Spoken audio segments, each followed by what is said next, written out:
Bismillahirrahmanirrahim. Assalamualaikum warahmatullahi wabarakatuh, Doktor. Assalamualaikum. Okey, pertama sekali saya ucap terima kasih sebab Doktor sudi hadir luangkan masa untuk kami wawancara Doktor berkaitan dengan falsafah pendidikan guru dan falsafah pendidikan kebangsaan. Okey. Doktor, kita sedia maklum bahawa guru juga memainkan peranan penting dalam falsafah pendidikan kebangsaan dan falsafah pendidikan guru ini.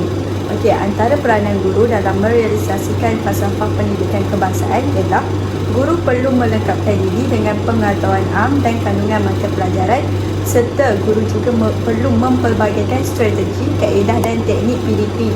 Manakala peranan guru dalam merealisasikan falsafah pendidikan guru pula ialah menjadi pembentuk akhlak murid-murid, menerusi didikan yang bersungguh-sungguh dan komited agar mereka menjadi insan yang berguna kepada ibu bapa, masyarakat dan negara. Jadi soalan saya, sebagai seorang pensyarah, bagaimanakah cara untuk menghadapi masalah burnout yang dihadapi oleh murid-murid berdasarkan FPK dan FPG ini?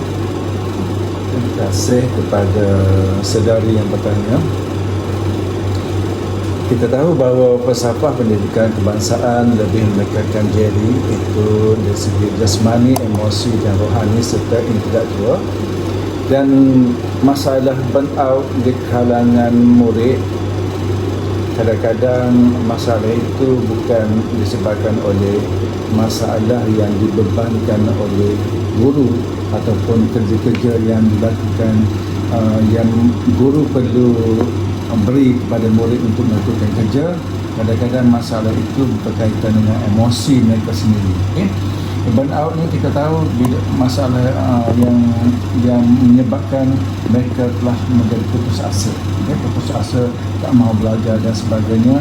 Jadi dalam kita melayari dunia pendidikan, guru mestilah pandai dan bijak, mengawal ataupun mengurus emosi murid serta emosi guru untuk menjadikan situasi menang-menang. Murid menang, guru menang, agar segala masalah yang kita hadapi itu boleh diselesaikan secara baik.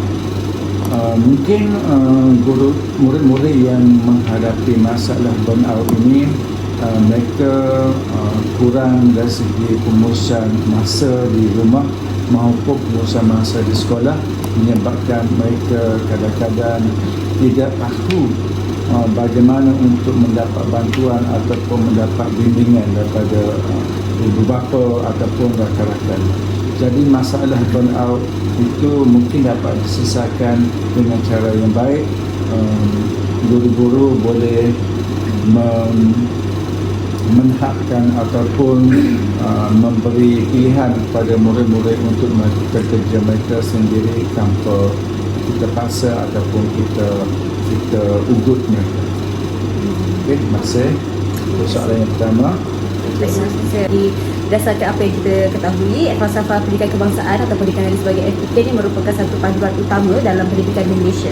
Jadi ia dibubal untuk memberi panduan atau arah tuju untuk menentukan haluan, asas dan inspirasi kepada semua usaha dan rancangan dalam pendidikan.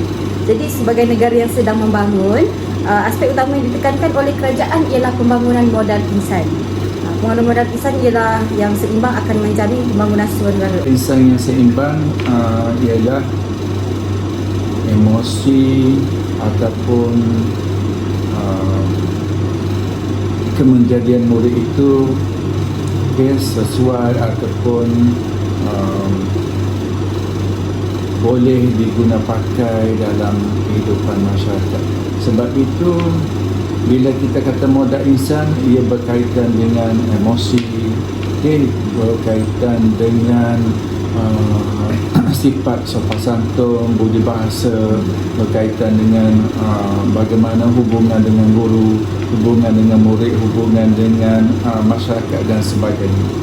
Jadi modal insan itu sesuatu yang sukar untuk kita bina sekiranya kita tidak menggunakan pendekatan yang baik, kerana modal insan itu boleh menjadi modal insan boleh menjadi seseorang yang buruk. Dan kalau kita bina modal insan yang baik, murid itu akan menjadi murid yang berguna. Okay? Murid yang berguna maksudnya kita terapkan kepada mereka ilmu dunia maupun ilmu akhirat. Mereka boleh hidup ke mana sahaja mereka pergi. Okay?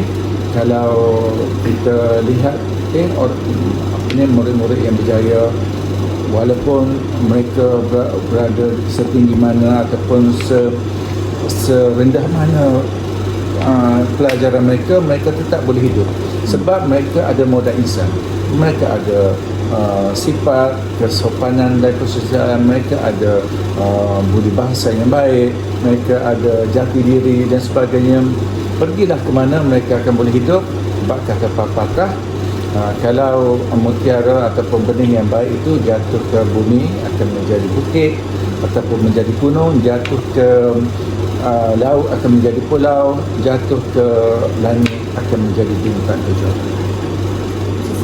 Okey, terima kasih. Terima kasih doktor. Okey, seterusnya sebagaimana kita sedia maklum, guru mestilah melengkapkan diri dengan pengetahuan am dan pengetahuan dalam mata pelajaran.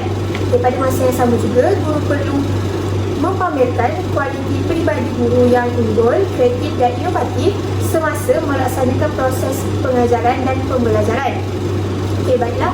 Falsafah mendidikan guru satu perkara lain, falsafah pendidikan kebangsaan satu perkara lain, tapi keduanya boleh bersatu dan boleh bersatu, boleh seiring. Sebab kalau kita tak amalkan falsafah pendidikan kebangsaan dan kita tak amalkan falsafah pendidikan guru, jadi apa yang kita luahkan ataupun apa yang kita berikan kepada anak murid ataupun anak didik kita akan salah hala tuju. Falsafah pendidikan kebangsaan lebih menekankan bagaimana sifat jari kita terapkan bagaimana kepada seorang murid, seorang pelajar, bagaimana untuk mengawal emosi, bagaimana untuk mengawal jasmani dan sebagainya, bagaimana kita cungkir bakat mereka dan cara mereka berfikir untuk menghadapi satu-satu situasi ataupun satu-satu masalah. Okay. Sebab itu dalam pendidikan ataupun dalam konteks dalam PDP dalam kelas, kita bukan mengajar. Okay? Kita bukan mengajar murid, kita bukan mengajar pelajar, kita banyak mendidik. Okay? Kalau kita mengajar, kita hanya selesaikan urusan mengajar saja. Tapi bagaimana dari segi emosi, bagaimana kita nak uruskan dari segi jasmani mereka, bagaimana kita nak uruskan dari segi intelektual mereka, dan bagaimana kita nak kaitkan semua situasi itu dalam konteks yang berbeza-beza. Kita beri mereka ilmu dan kita ajar bagaimana nak guna.